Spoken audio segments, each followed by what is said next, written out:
આગામી 2 દિવસ સુરત શહેરમાં યોજાનાર તાજિયા જુલુસને લઈ ઉમરા પોલીસ સ્ટેશન ખાતે આવેલ હોલમાં પોલીસ કમિશનર અને તાજિયા કમિટી સાથે બેઠક યોજી હતી। સુરત શહેરમાં મોહરમના તહેવારને લઈને પોલીસની તૈયારી શરૂ કરાઈ છે। શાંતિપૂર્ણ માહોલમાં મોહરમનો તહેવાર યોજાય તે માટે આજે પોલીસ કમિશનરના અધ્યક્ષ સ્થાને બેઠક યોજી હતી। આ બેઠક ઉમરા પોલીસ હોલમાં યોજાઈ હતી। હિન્દુ મુસ્લિમ આગેવાનો બેઠકમાં હાજર રહ્યા હતા। શાંતિપૂર્ણ રીતે ઉજવાય તે અર્થે શાંતિ સમિતિ મીટિંગનું આયોજન કરાયું હતું। પોલીસ કમિશનર અનુપમસિંહ ગેહલોતની આગેવાનીમાં આ બેઠક મળી હતી। શહેરમાં કુલ 220 જેટલા તાજિયા નીકળશે, જેને લઈને ચુસ્ત પોલીસ બંદોબસ્ત ગોઠવવામાં આવશે। તાજિયા જ્યાંથી નીકળે છે તે માર્ગ પર વાહન વ્યવહારના રૂટ બદલવામાં આવ્યા છે। તહેવાર નિમિત્તે અસામાજિક તત્વો વિરુદ્ધ કાર્યવાહી કરાઈ છે। કેટલાક અસામાજિક તત્વો રાઉન્ડ અપ કરાયા છે। આ બેઠકમાં પોલીસ કમિશનરે કહ્યું કે શાંતિપૂર્ણ માહોલમાં તાજિયા જુલુસનો કાર્યક્રમ સંપન્ન થાય તેવી અપીલ કરી હતી। 17 તારીખના રોજ આપણા સુરત શહેરમાં મોહરમનો તહેવાર છે। આમાં ટોટલ કરીબ 220 જેટલા આપણા તાજિયા નીકળવાના છે અને સાથોસાથ નાના મોટા જો મન્નતના તાજિયા અને પંજા વગેરે મળાઈને લગભગ 250 જેટલા આ ટોટલ જો પ્રોસેસનમાં જો તાજિયા ભાગ લેશે જો અને એને જ તૈયારીના ભાગરૂપે આજે એક શાંતિ સમિતિના મિટિંગના આયોજન કરવામાં આવેલા હતા।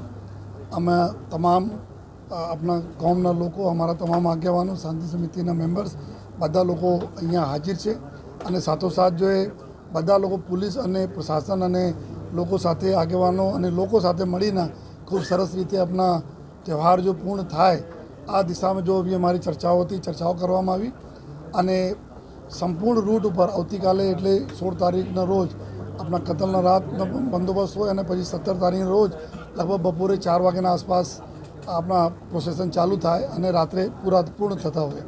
એના સમગ્ર રૂટ ઉપર જો ખાસ કરકે સુરત શહેરમાં સલાબતપુરા, મૈદરપુરા, ચોક બજાર, અઠવા લાઇન્સ, લાલગેટ આ પોલીસ સ્ટેશનો વિસ્તારમાં સૌથી વધુ પ્રમાણમાં જો આપણા તાજિયા નીકળતા હોય છે।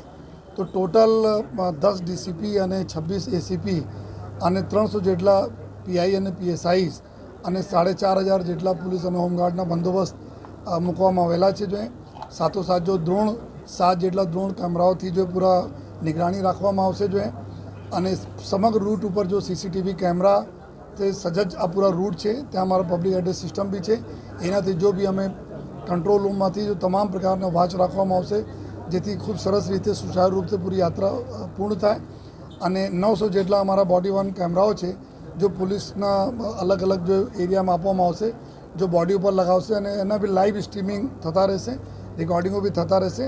પર્પસ એટલા છે ખૂબ સારા માહોલમાં લોકો આપણા આ તહેવાર ઉજવે અને કોઈ પણ પ્રકારના જો કોઈ તકલીફ નહીં પડે। જેટલા બી એવા એન્ટી સોશિયલ એલિમેન્ટ છે જેના ઉપર પહેલે બી કાર્યવાહી થઈ છે, જો આ પ્રકારના અસામાજિક તત્વો છે જો કે ડિસ્ટર્બ ભૂતકાળો મેં કરેલા છે એના તમામ લોકો પર અટકાયતી પગલાંની કામગીરી ચાલુ છે અને સાથોસાથ આ લોકો પર બી જો અમે લોકો જરૂરી જો પગલાઓ કાયદાકીય પ્રમાણે અમે લેતા રહીશું જોઈએ અને અમે બધા મેટ્રોના કામને લીધે બી અમુક રોડ કંઈ સકળાશ કંઈ બીજા છે એના બી સોલ્યુશન પૂરા થઈ ગયા છે। જો પૂરે અમે સુરત શહેરના લોકોને અમે આ બધા રિક્વેસ્ટ હું પણ કરું છું કે આપ આ ખૂબ સારી રીતે જો આ તહેવારમાં જે ગયા તહેવારોમાં ખૂબ આપના સહકારથી ખૂબ સરસ રીતે બધું પૂર્ણ થાય છે।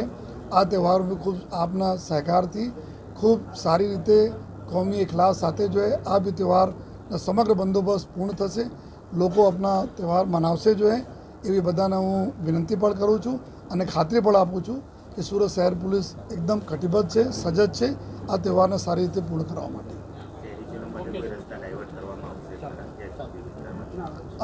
આપણા ખાસ કરીને જો અમારા કોર્ટ વિસ્તારમાં વધુ પ્રમાણમાં જો લોકો નીકળે છે જો તાજિયાના પ્રોસેસ ત્યાં વધુ રહે છે તો ત્યાં જો અમુક વિસ્તારમાં ટ્રાફિક પોલીસ તરફથી જો નાના મોટા ડાયવર્ઝનો કરવામાં આવેલા છે।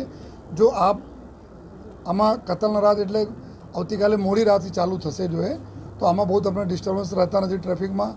નેક્સ્ટ જો રહેશે એમાં જો ગયા વર્ષોનો અમે લોકો અભ્યાસ કર્યા, ગયા વર્ષોમાં જો બી ટ્રાફિકના લીધે પહેલે ટ્રાફિક છોડી દીધા યા ટ્રાફિકના ક્યાં તકલીફો પડી હતી એના બી આયોજન કરી લેવામાં આવેલા છે કે પ્રોસેસરને બી કોઈ તકલીફ નહીં રહેશે અને ટ્રાફિકને બી કોઈ તકલીફ નહીં રહેશે।